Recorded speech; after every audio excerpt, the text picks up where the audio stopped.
क्या हुआ?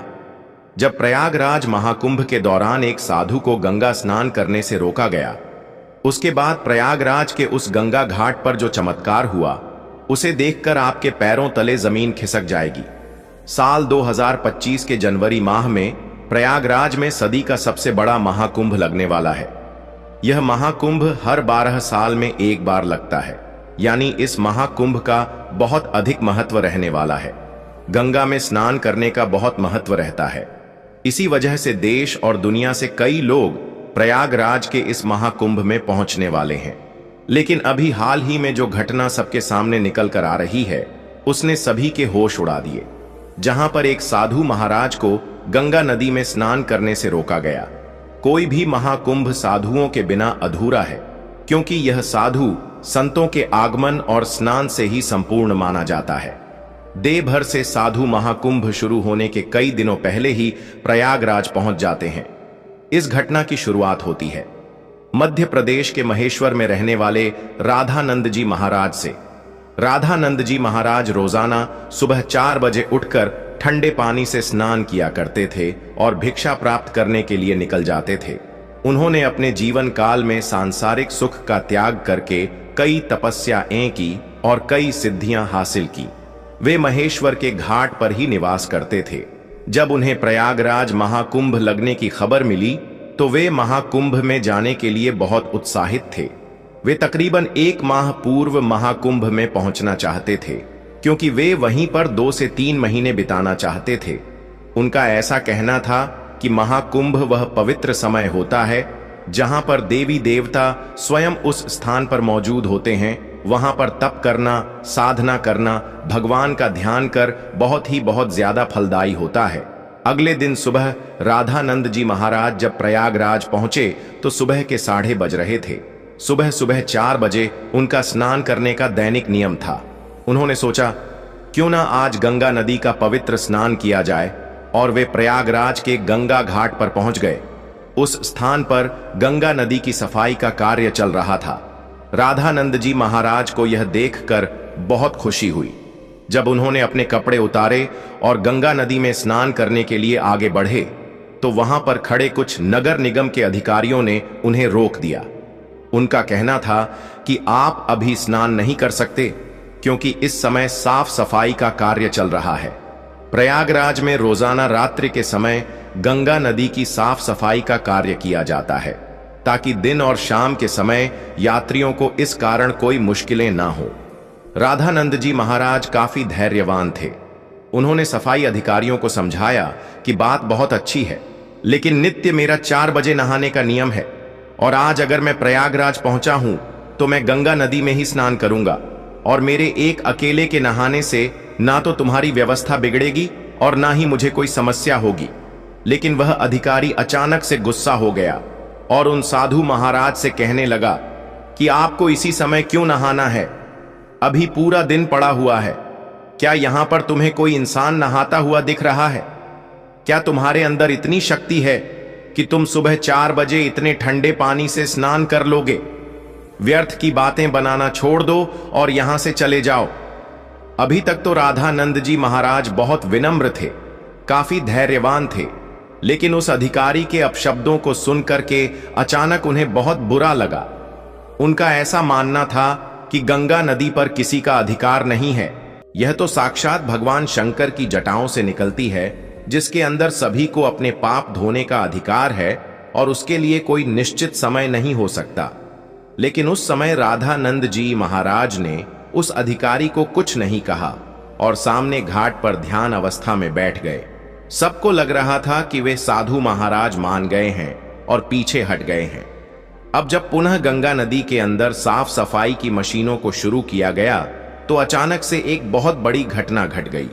वे सभी मशीनें शुरू होने का नाम ही नहीं ले रही थीं।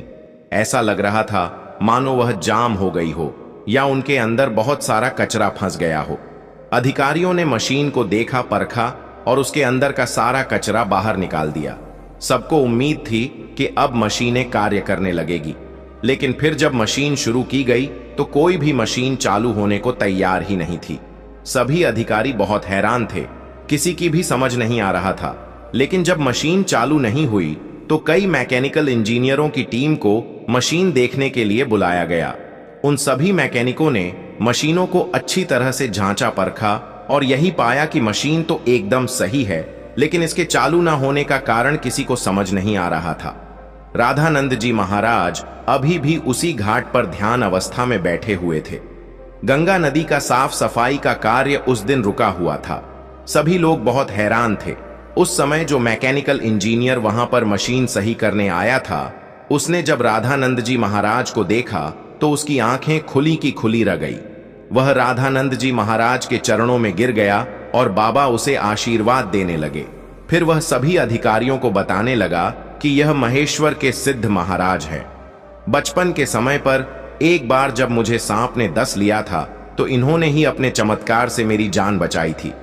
तब उस अधिकारी को अपनी गलती का एहसास हुआ। वह समझ चुका था अगर यह अपने दैनिक नियम के अनुसार 4 बजे गंगा स्नान करना चाहते थे तो मुझे इन्हें रोकने का अधिकार नहीं था। मैंने जो इनका अपमान किया, इन्हें भला बुरा कहा और गंगा नदी में स्नान करने से रोक दिया, उसी का परिणाम मशीनों की खराबी के रूप में हम भुगत रहे हैं। अब यही हमारी समस्या का समाधान कर सकते हैं। हमें इनसे माफी मांगनी पड़ेगी। सभी अधिकारी मिलकर राधानंद जी महाराज के पास गए, उनके चरणों में बैठ गए और हाथ जोड़कर कहा कि हमें इस बात का अंदाजा नहीं था कि आप एक दिव्य संत हैं। हमसे बहुत बड़ी भूल हो गई है। हमें आपको स्नान करने से नहीं रोकना चाहिए था। राधानंद जी महाराज अभी भी बहुत विनम्र थे। उन्होंने अधिकारियों से कहा कि यह जरूरी नहीं है कि कोई संत चमत्कारी खोखे तभी ही उसे गंगा नदी में स्नान की अनुमति दी जाए। गंगा नदी के ऊपर साधु संतों का सबसे पहला अधिकार है। सभी अधिकारियों ने उनसे हाथ जोड़कर कहा, अब आप गंगा नदी में स्नान कर सकते हैं। हम आपसे बहुत माफी चाहते हैं। राधानंद जी महाराज समझ चुके थे कि सभी अधिकारियों को उनकी गलती का एहसास हो गया है। उनका अभिमान दूर हो गया है। उन्होंने विनम्रता पूर्वक उन अधिकारियों से कहा कि तुम चिंता क्यों करते हो? अभी समय कहां बीता है? जरा अपनी घड़ी में समय तो देखो, आखिर क्या बजे हैं? जब सभी अधिकारियों ने अपनी घड़ी में समय देखा तो उनके रोंगटे खड़े हो गए, क्योंकि उस समय सुबह के 4 बज रहे थे। किसी भी अधिकारी को यह समझ नहीं आ रहा था आखिर इतना बड़ा चमत्कार कैसे हुआ। आखिर राधानंद जी महाराज ने अपने चमत्कार से समय को कैसे पलट दिया। इतना बड़ा चमत्कार देखकर सभी अधिकारी उनके चरणों में गिर गए और बाबा की जयकार लगाने लगे। इस चमत्कारी घटना के बाद सब लोग उन्हें मान गए और उनके दास बन गए, जिसके बाद वे सुबह 4 बजे अपने नित्य कर्म के अनुसार वे गंगा नदी में स्नान करने पहुंचे और इधर मशीनों को फिर से काम करना शुरू कर दिया। सारी मन एक साथ चालू हो चुकी थी, जिससे यह प्रमाणित हो गया कि यह मशीनें केवल रामानंद जी महाराज के इशारे का इंतजार कर रही थी। जैसे ही उन्होंने अधिकारियों का अभिमान चूर किया और गंगा नदी में स्नान किया, वैसे ही फिर से मशीनें चल पड़ी। यह बहुत बड़ा चमत्कार था जो हाल ही में प्रयागराज के महाकुंभ में हुआ है। वास्तव में दोस्तों, यह भूमि साधु संतों की भूमि है। यहां पर साधु संतों का ना तो अपमान किया जा सकता है और ना ही उन्हें छो समझा जाता है। इस देश का हर संत इस देश के लिए कुछ ना कुछ करता है और भक्तों को अध्यात्म के मार्ग से जोड़ता है।